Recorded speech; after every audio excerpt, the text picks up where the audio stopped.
If you're struggling to stay consistent and disciplined, I want you to hear me very clearly. There is nothing wrong with you. There is not a flaw in your character. For many of us, discipline was never modeled. We are literally learning how to show up for ourselves in real time. That is why today's episode is about showing yourself grace while building new patterns. I want to welcome you to week 6 of the Reset and Reinvent Yourself challenge. Oh, honey, I hope you're ready for this episode. If you are, get your pen, get your Post-it, get your ambition planner, and let's go.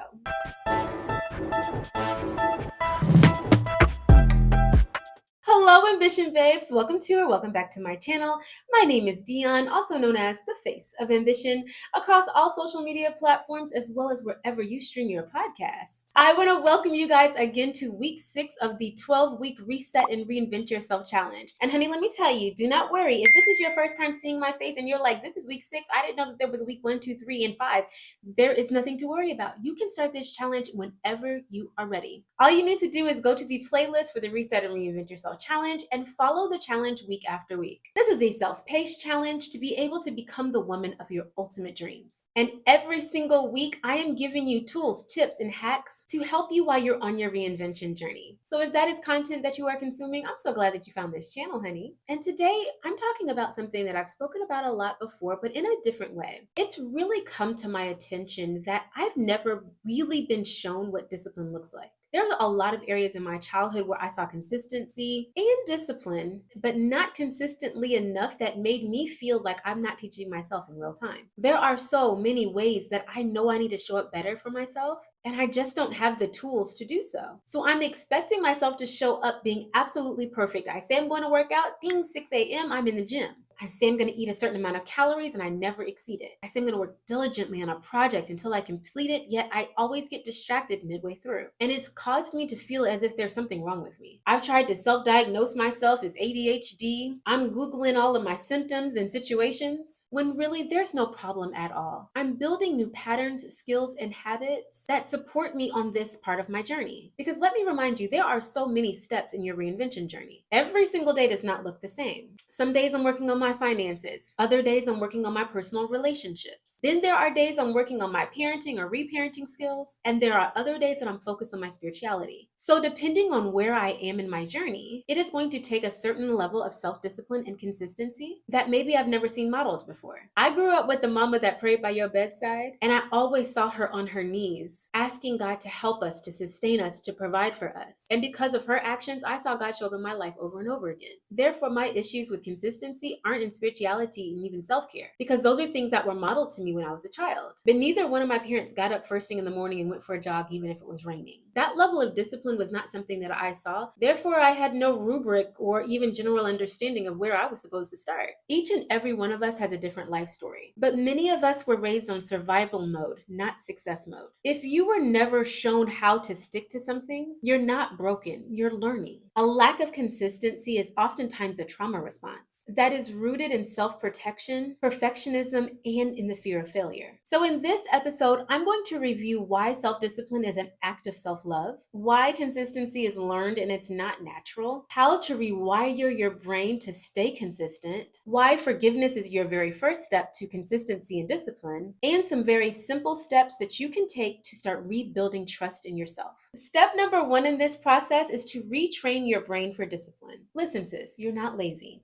You're just untrained. You don't lack discipline. You just lack the practice and structure that it takes for you to show up as disciplined as you want to be. And the beautiful part of you creating this habit is that you get to decide what it looks like. We oftentimes look at individuals who we admire that are disciplined and we want to be just like them. Therefore, we equate what it means to be disciplined with their actions. Because we see the 5 a.m. baddies getting up going to Pilates, we have now decided that that represents discipline to us. So because we don't do the same thing that she does, then there must be something wrong with me. I'm undisciplined. I must be lazy. I clearly don't want my goals because I won't go after them the way that she is. And that's simply not true. You have the power to decide what discipline looks like for you. Discipline could mean for you that every single morning you set your alarm for 20 minutes and you clean your house before you start your day. Discipline for you could mean that you get on that treadmill for at least 30 minutes while you scroll on Instagram. Discipline to you could mean that you spend 10 minutes with God uninterrupted. No one can define what discipline looks like for you, the same way that no one can decide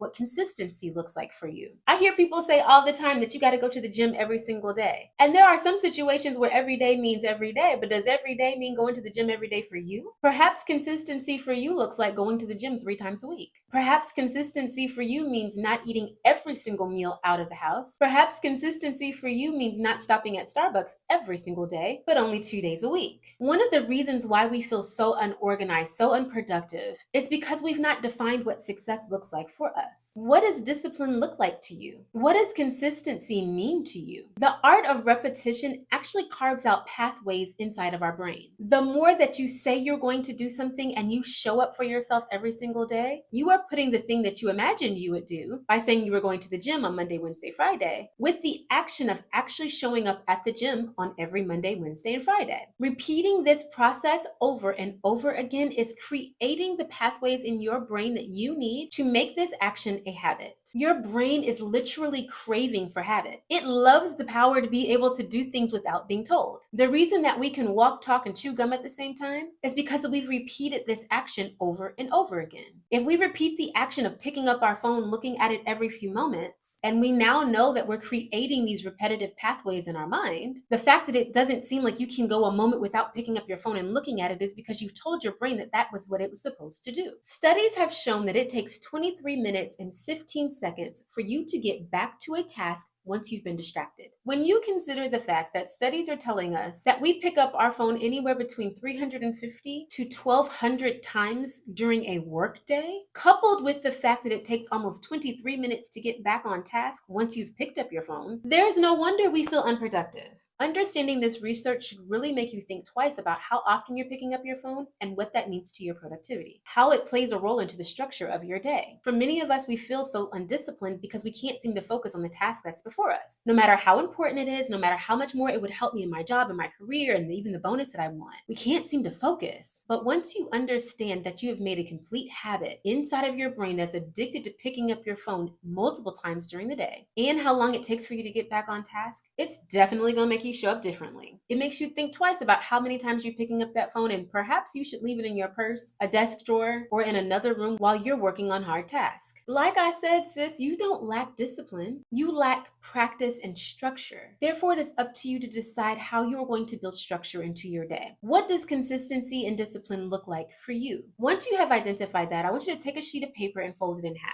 On one side, I want you to write self-discipline. And on the other side, I want you to write consistency. I want you to take time and put pen to paper and identify the areas in your life that you want to show up more discipline. And on the other side of the paper, I want you to identify what consistency would look like for you to actually fulfill that task. Whenever I did this practice, one of the things that I wanted to do was stop looking at my phone so often. I'd be on TikTok liking every single one of y'all's new posts, but it's because I've trained my brain to pick up my phone every few moments. So what I did was I decided to leave my phone in the other room and reward myself to be able to check it at certain times throughout the day. On the consistency side of my page, I wrote exactly how many times a day I was going to check it and at the exact time of day that I was going to be able to reward myself with going in there and looking at my phone.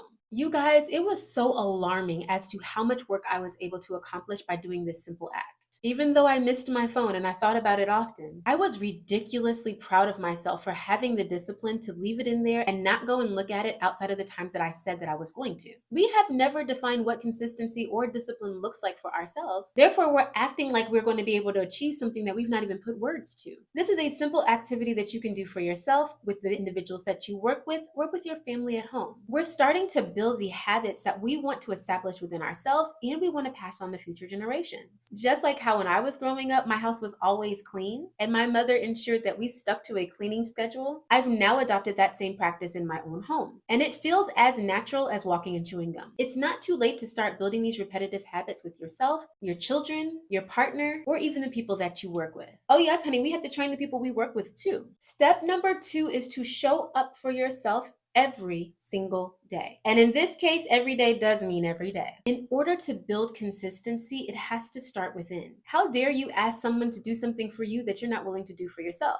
We want our partners to make a habit of telling us that we look good, cleaning up behind themselves, anticipating my every thought and action, being kind, thoughtful, and helpful, but yet we're none of those things to ourselves. We deny ourselves our basic needs, like taking our multivitamins and eating a balanced meal. That is why the very first place that you start is showing up for yourself every day. On that same piece of paper that you folded in half, I want you to flip it over and I want you to write down your non-negotiables. I want you to write a list of the things that are non-negotiable in your daily life. These are going to be ways that you show up for yourself every day. Perhaps a non-negotiable is that I'm going to make my bed. I'm going to take a shower. I'm finally going to use all of those skincare products that I bought for myself. I'm going to make sure that I drink appropriate amount of water today. I'm going to make sure that every single day I feel confident about the clothes that I wear. I'm going to move my body and stretch.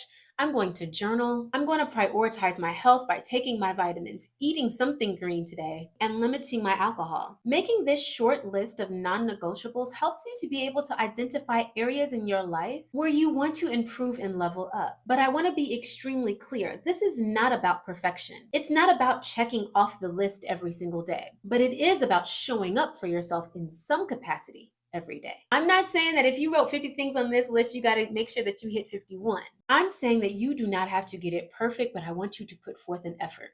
Now, if you find yourself midweek and you haven't even thought about that non-negotiable list since the day that you wrote it, it's okay to start wherever you are and pick up the habit again. We always think that we have to start over on a Monday, but that ain't nothing but a scheme that Todd set up. You can start at any moment or any day. You can start the Reinvent Yourself challenge on week 6, go back and do week 1, and then end this whole challenge with week 3. One consistent habit is so much better than telling yourself that you're waiting for the perfect time to start. And step number 3 is that you have got to forgive yourself and rebuild trust. Sis, the fact that you don't know how to be consistent is not your fault. Being undisciplined is something that you are going to have to practice. That is why step number 3 is the most important step in this whole process. I want you to open up to a blank page in your ambition planner, your goals and gratitude journal, or simply on a post-it. And I want you to write a letter to yourself and forgive yourself for the areas in which you've not shown up consistently.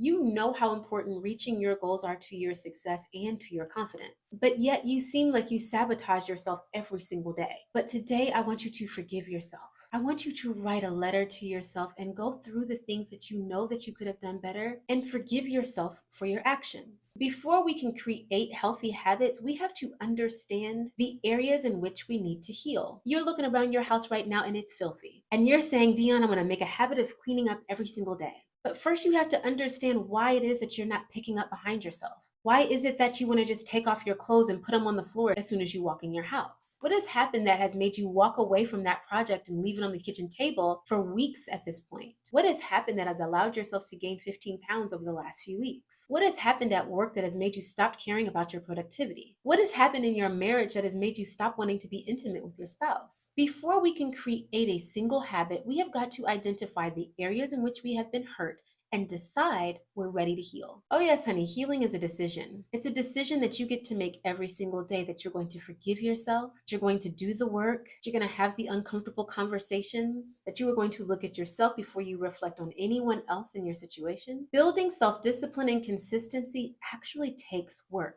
But doing this hard work is the one thing that will help you to reach any goal that you set for yourself. At the beginning of this challenge, you set some 90-day goals. And this being week 6, we're halfway through this journey. And my guess, if you're anything like me, you've fallen off in a few areas. But today you forgive yourself. You're going to stop making promises that you can't keep, and you're going to start making one single promise to yourself. You're going to start telling yourself the truth. Now that you have forgiven yourself, you're starting with a blank slate. And that's why it's important to get honest. What do you want? What goals have you set for yourself? What is it that you and God have discussed that you're going to do this year? Maybe you want to start a business, a nonprofit. Maybe you were supposed to write a book. Maybe you're supposed to turn the camera around and start a YouTube channel. Sis, I know you have dreams. I know that there's a fire in your belly that is keeping you up at night. But because you failed so many times before, and you're looking at how consistent someone else is, and you're making yourself feel as if you have to be her level of consistency in order to do it, you're sabotaging your success. Your guilt is keeping you stuck, but grace can move you forward. Now that you've written a letter to forgive yourself, I want you to flip that page over, and I want you to identify the ways that you're going to show yourself